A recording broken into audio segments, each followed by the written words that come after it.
દૂધ અને પાણીનું મિશ્રણ થઈ જાય, દૂધ પાણી ભેળું થઈ જાય તો એને જુદું ના પડી શકે. પણ ઓરિજિનલ જે હંસ હોય એમાં એક ક્ષમતા છે કે સાર રૂપ દૂધ ગ્રહણ કરી લે છે અને પાણીને જુદું કરી દે છે. એમ હંસ વૃત્તિ એટલા સંસાર ગુણ અને દોષોનું મિશ્રણ છે. દોષો જોવાની વૃત્તિ રાખશો તો બીજાના દોષો જોતા જોતા આપણે પોતે ક્યારે દોષના ભંડાર બની જઈશું ખબર સુદ્ધા નહીં પડે. સામાન્ય નિયમ છે કે કોઈની નિંદા કરવા માટે આપણે એક આંગળી ચીંધીએ તો 3 આંગળી આપણી પોતાની સામે જ રહેતી હોય છે. દોષો ન જોતા હંમેશા બીજાના સારા ગુણો જોતા શીખો. સારા ગુણોને તમે કેળવો, એને સ્વીકારો. દ્રષ્ટિ હશે તો કોઈ પણ વસ્તુમાંથી તમને સદગુણ મળશે. પક્ષીઓને જોશો તો એ બોધ મળશે કે માણસે જીવનમાં હંમેશા પરિશ્રમ કરતા રહેવું જોઈએ. નદીઓને જોશો તો નિર્મલતા અને સતત ગતિશીલતાનો ગુણ તમને શીખડાવશે. વૃક્ષને જોશો તો પરોપકાર ધર્મ તમને શીખડાવશે. આપણી પાસે દ્રષ્ટિ હોય તો સામાન્ય લૌકિક ક્રિયામાં પણ માણસને પ્રભુની લીલાનો અનુભવ થાય.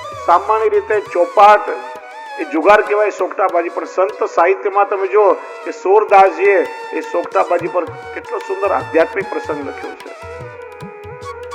ચલો, સોગટાબાજી તો એક ગ્રામ્ય વિસ્તારની બહુ જૂની રમત છે, આજ તો કોઈને ના આવડે. પણ આજકાલ ક્રિકેટ બહુ લોકપ્રિય છે અને આપણે રમતના રૂપમાં જેને જોતા હોઈએ છીએ. દર વર્ષે આપણા દેશમાં IPL રમાય છે. સાગરભાઈ, IPL એટલે શું? Indian premier league. થોડી દ્રષ્ટિ બદલો તો IPL એટલે ઈશ્વર પ્રત્યે લાગણી.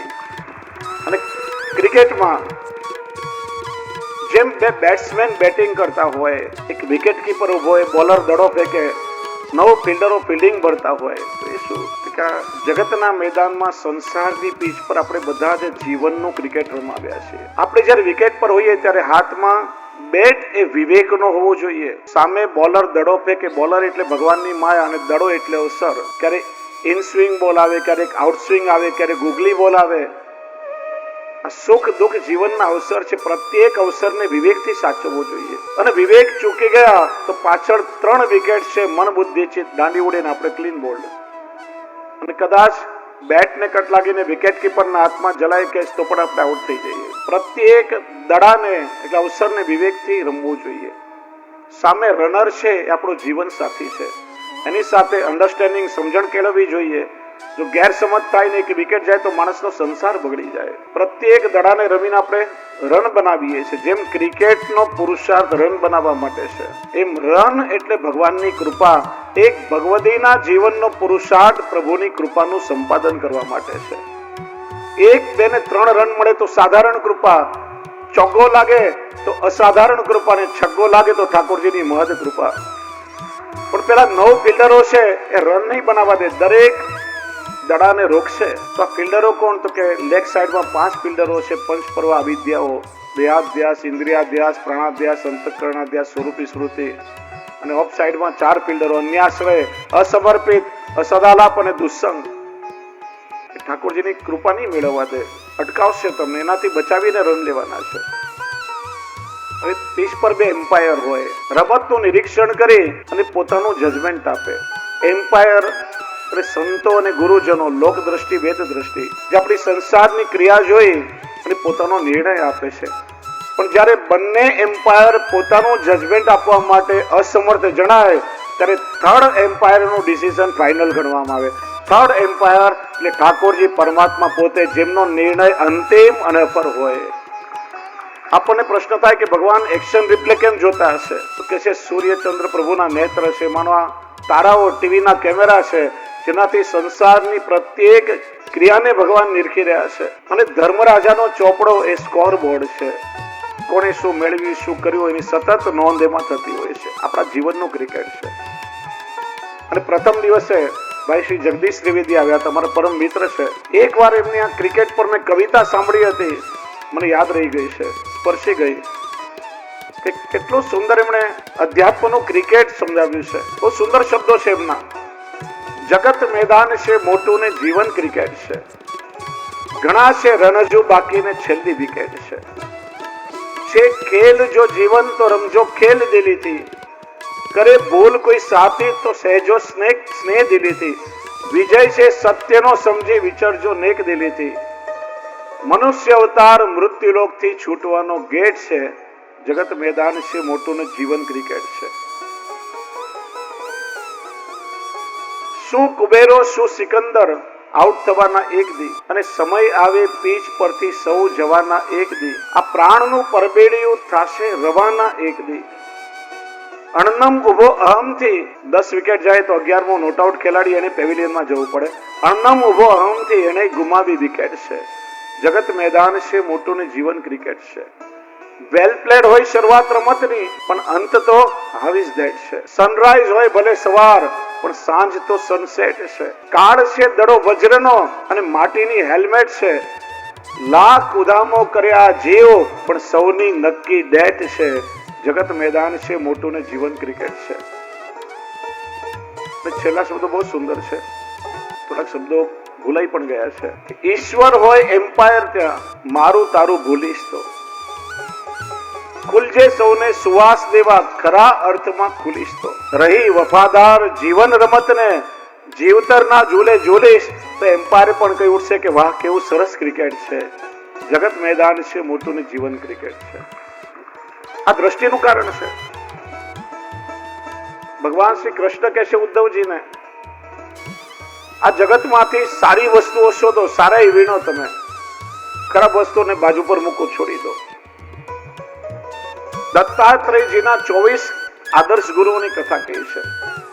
જેની પાસે જે સારો ગુણ જોયો એને જીવનમાં સ્વીકાર્યો. પૃથ્વી, વાયુ, આકાશ, પાણી, અગ્નિ, સૂર્ય, ચંદ્ર, કપોત, અજગર, સમુદ્ર, પતંગિયું, મધમાખી, ભમરો, હાથી, હરણ, માછલું, પિંગલા નામની વેશ્યા આખો દિવસ ગ્રાહકની પ્રતીક્ષા કરી, સાંજે નિરાશ થઈ પસ્તાવો થયો. આ જેટલી પ્રતીક્ષા ગ્રાહકની કરી એટલી જો મેં પ્રભુની કરી હોત તો મને જીવનમાં ભગવાન મળી ગયા હોત, અને લૌકિક આસક્તિ છૂટીને પ્રભુની પરમ ભક્ત બનીને ઠાકોરજીને મળી ગયા છે. બાણ બનાવનાર લોહાર પોતાના કામમાં એટલો એકાગ્ર હતો કે રાજાની સવારી પસાર થઈ ગઈ તો એને ખ્યાલ ન રહ્યો. એના પરથી ગુણ શીખ્યો કે માણસ જ્યારે પોતાના કામમાં એકાગ્ર થાય ત્યારે એને સફળતા મળે છે. દરેકની પાસે સારો ગુણ સ્વીકાર્યો છે. આને કહેવાય છે ગુરુ, એટલે આદર્શ ગુરુ. જો ગુરુની કોઈ કક્ષા ન હોય, ગુરુ તો ગુરુ જ છે. આપણે ત્યાં પુષ્ટિ માર્ગ એટલા માટે સદગુરુ નથી કહેવાતું. તમે કોઈને સદગુરુ કહો તો પાછો બીજો કોઈ અસદગુરુ હોય ખરા? ગુરુનું કોઈ પર્યાયવાચી શબ્દ જ નથી, એટલે આપણે ત્યાં ગુરુદેવ કહેવાય છે. ગુરુર બ્રહ્મા ગુરુર વિષ્ણુ ગુરુર દેવો મહેશ્વર, ગુરુ સાક્ષાત પરબ્રહ્મ, તસ્મૈ શ્રી ગુરવે નમઃ. બ્રહ્મા એટલા માટે બ્રહ્મા સર્જન કરે, આપણી અંદર સદવિચાર, સારા સંસ્કારો અને ગુણોનું સર્જન કરે. વિષ્ણુ પોષણ કરે, એમ પોતાના જ્ઞાનથી આપણા સદભાવોનું રક્ષણ અને પોષણ કરે છે. અને રુદ્ર જેમ સૃષ્ટિનો લય કરે, એમ આપણી મલિનતા, દુર્ગુણો, પ્રપંચ આ બધાનો નાશ કરે. એટલા માટે આ ત્રણેય દેવોની ઉપમા ગુરુને અપાઈ છે. પણ આપણે ત્યાં લોક સાહિત્યમાં બહુ સુંદર થોડી વ્યાખ્યા થઈ છે કે છે સૌથી પહેલા સંસ્કાર ગુરુ એટલે આપણા માતા પિતા છે. માતા પિતા પોતાના ઉત્તમ સંસ્કારો આચરણમાં મૂકી અને બાળકોના સંસ્કારનો પાયો ઘડે છે. બાળક એ સંસ્કાર, મા બાપના સંસ્કારનું પ્રતિબિંબ છે. બાળકો નિરીક્ષણ કરતા હોય અમારા મા બાપ શું કરે છે, કે છે કંઈક અને કરે છે કંઈક જુદું. વૈષ્ણવ યાદ રાખો, તમે જે કહેશો એની અસર નહીં થાય, પણ તમે જે ઘરમાં કરશો ને એની વધારે અસર બાળકોને થશે. તમે બાળકોને સમજાવશો smoking is injurious to health, આ તમાકુ કે સિગરેટ સ્મોકિંગ કરવાથી કેન્સર થાય, ના કરવું જોઈએ. બેટા માવા ગુટકા ના ખાતો, પણ એ જોશે કે પપ્પા તો ખાય છે તો એ ચોક્કસ કોશિશ કરશે. તમે જે કરશો એની અસર થશે, કહેશો એની અસર નહીં થાય. તમે ચાહો કે તમારા બાળકો તમારી સેવા કરે, તમારી વૃદ્ધાવસ્થામાં, તમારા ગડપણમાં તમારો સહારો બને, એને ઉજાડે, તો તમારે પણ તમારા વડીલોની સેવા કરી અને એ આદર્શ બાળકોને પૂરો પાડવો પડે. તમે બાળકોને કહેશો કે મા બાપની સેવા કરવી જોઈએ, પણ તમારા બાળકો જોશે કે પપ્પા મમ્મી દાદા દાદીને ઘરડા ઘરમાં મૂકી આવ્યા છે, તો માનો કે તમારું રજીસ્ટ્રેશન ત્યાં થઈ ગયું છે. ભવિષ્ય તમારું એ જ થવાનું છે. તો વાતોની અસર ના થાય. તમારા સંસ્કાર જોઈને બાળકો શીખતા હોય છે. આપણે જે હાસ્ય કલાકારો એક બહુ સરસ વાત કહે છે. એક પિતાએ ના દીકરાને કહ્યું, બેટા એક પોસ્ટકાર્ડ લઈ આવો. દીકરો લેવા માટે ચાલ્યો. રસ્તામાં યાદ આવ્યું કે કંઈ ખિસ્સામાં પૈસા નથી, પપ્પાએ કંઈ આપ્યું નથી. પાછો આવ્યો, પપ્પા પૈસા આપો તો પોસ્ટકાર્ડ લઈ આવું. પપ્પા કે બેટા પૈસામાં તો સૌ લાવે, મફતમાં લાવ તો મારો દીકરો સાચો. પેલો ચાલ્યો, રસ્તામાં જોયું કોઈ લખી અને નાખી દીધેલું એક પોસ્ટકાર્ડ પડ્યું હતું. ઉપાડ્યું, લાવીને પપ્પાના હાથમાં મૂકી. લો પપ્પા પોસ્ટકાર્ડ. પપ્પાએ જોયું કે બેટા આ તો લખેલું છે, મારે તો કોરું જોઈએ. તરત જ દીકરા કહ્યું, પપ્પા કોરા પર તો સૌ લખે, લખેલા પર લખતો મારો બાપ સાચો. એમ આપણા જીવનમાં વારંવાર આવું થતું હોય છે. તે માતા પિતાની જવાબદારી છે. પહેલા ગુરુ એ માતા પિતા છે. હું તો વારંવાર કહું છું કે ભગવાનના દર્શન તો કરોડો અબજોમાં કોઈકને થાય જેના પર કૃપા થાય, પણ જે મા બાપે આપણને આ શરીર આપ્યું છે આપણા માટે જીવતા ભગવાન છે. એને સાચવશો, એની સેવા કરશો, મા બાપને રાજી કરશો તો ઠાકોરજી પણ પ્રસન્ન થશે. અને જો મા બાપને દુઃખી કરશો તો ઠાકોરજી ક્યારે રાજી નહીં થાય. માતા પિતા સારા સંસ્કારોનો પાયો ઘડે, પછી સમય આવે નિશાળમાં ભણવાનો. વિદ્યા ગુરુ, શિક્ષક. શિ એટલે શિસ્ત, ક્ષ એટલે ક્ષમા અને ક એટલે કલા. આ ત્રણનો સમન્વય થાય ત્યારે એક શિક્ષકનું સર્જન થાય છે. શિક્ષક એક શિલ્પકાર છે. શિલ્પકારના હાથમાં કોઈ બેડોળ પથ્થર આવે તો એની મલિનતા દૂર કરી અને વિદ્યાર્થીના જીવનનું શિલ્પ નિર્માણ કરે છે. શિક્ષકની જવાબદારી એ જ્ઞાનથી, ભણતર અને ગણતર દ્વારા આપણા જીવનનું ચણતર કરે છે, ઘડતર કરે છે. પછી આ આદર્શ ગુરુ જેની આપણે હમણાં ચર્ચા કરી, જેની પાસે કોઈક સારો ગુણ દેખાયો એ સદગુણનો સ્વીકાર આપણે કરીએ. પછી આત્મગુરુ, કરોડોમાં અબજોમાં કે એકાદ હોય. જેમ અર્જુનને કહ્યું, ઉદ્ધરેદ આત્મનાત્માનમ નાત્માનમો સદય, તું પોતે જ તારો ગુરુ બન, તું પોતે જ તારું આત્મકલ્યાણ કર.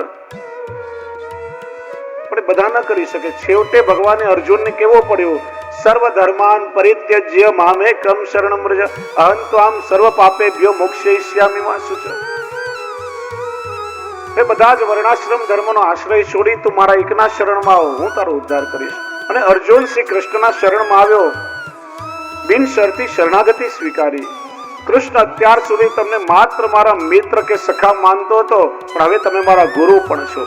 શિષ્યસ્ત્યમ શાદીમાન ત્વામ પ્રપન્નમ, હું તમારા શરણમાં છું. હવે તમે જેમ આજ્ઞા કરશો એમ હું કરીશ. ભગવાનનું સાધન યંત્ર બન્યો.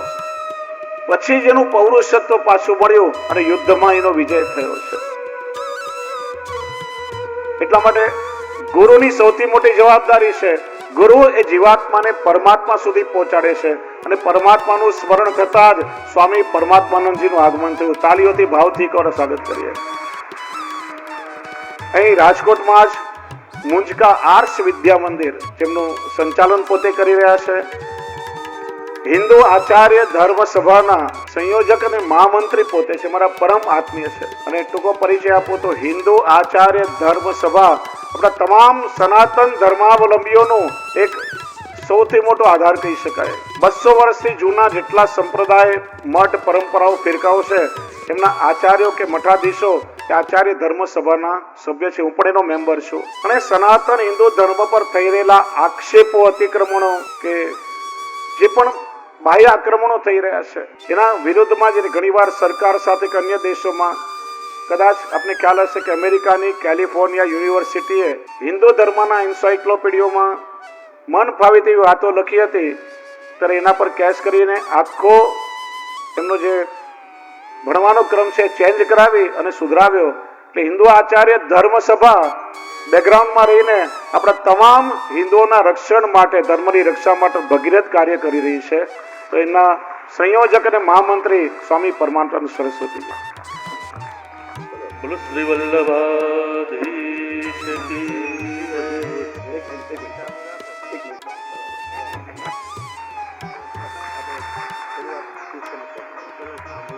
એમના આશીર્વચન પણ બધાને મળશે. અને ખૂબ સારા વક્તા છે. હિન્દી, ગુજરાતી, અંગ્રેજી ત્રણેય ભાષામાં બહુ સારી સ્પીચ આપે છે. અને 3 અને 4 એપ્રિલે હિન્દુ આચાર્ય ધર્મ સભાની બેઠક અમારી બેંગ્લોરમાં થવા જઈ રહી છે. હું પણ ત્યાં એમાં જવાનો છું. આપણે એમનો શ્રવણ લાભ પણ લઈશું. પ્રસંગ ચાલી રહ્યો છે 5 ગુરુઓનો. અંતિમ ગુરુ એટલે આપણા આચાર્ય ધર્મગુરુ શિક્ષા અને દીક્ષા દ્વારા આપણને લાયક બનાવી પ્રભુ સુધી પહોંચાડે છે. ભગવાન શ્રી કૃષ્ણ તેમણે ઉદ્ધવજીને ઉપદેશ આપે છે કે જીવનમાં સારી વૃત્તિ ગ્રહણ કરો, જ્યાં જગ્યાએ સારું દેખાય એને સ્વીકારો, ખરાબ વસ્તુઓને છોડો. શ્રી કૃષ્ણ કહે છે કે મારા સ્વધામ ગમન પછી મનોરથી પરિવાર પૂજ્યશ્રીનું માલ્યાર્પણથી સ્વાગત કરશે. આપણે બધા તાળીઓથી અભિવંદના કરીએ. શ્રી કૃષ્ણ ઉદ્ધવજીને કહે છે આ કલિયુગમાં સત્સંગ મારી પ્રાપ્તિનું સાધન છે. સત્સંગથી ભાવનું પોષણ થશે. સત્સંગ એનો અર્થ શું? સજ્જનોનો સંગ, સદગુણોનો સંગ, સદગ્રંથોનો સંગ, સદવિચારોનો સંગ, સત્કર્મોનો સંગ. પ્રત્યેક સત તત્વ ભગવાન શ્રી કૃષ્ણનું જ અવર સ્વરૂપ છે. શ્રી રિયાચરણ પણ શિક્ષાપત્રમાં આજ્ઞા કરે છે વૈષ્ણવોએ નિત્ય થોડો થોડો સત્સંગ કરવો જોઈએ. જો સત્સંગ દરરોજ થોડો થોડો કરવો જોઈએ, પછી ચિંતન કરવું જોઈએ અને વાગોળવો જોઈએ, અને પછી ધીરે ધીરે આચરણમાં ઉતારવાનો પ્રયત્ન કરવો જોઈએ. એવું નહીં કે ચાલો કોઈ પુસ્તક લઈને બેઠા, એક સેટમાં આખી પુસ્તક પૂરી કરી નાખી, બધું માથા પરથી જાય કે ખબર ના પડે, તો એવો સત્સંગ કામ ન લાગે. સત્સંગ દરરોજ થોડો થોડો કરવો જોઈએ.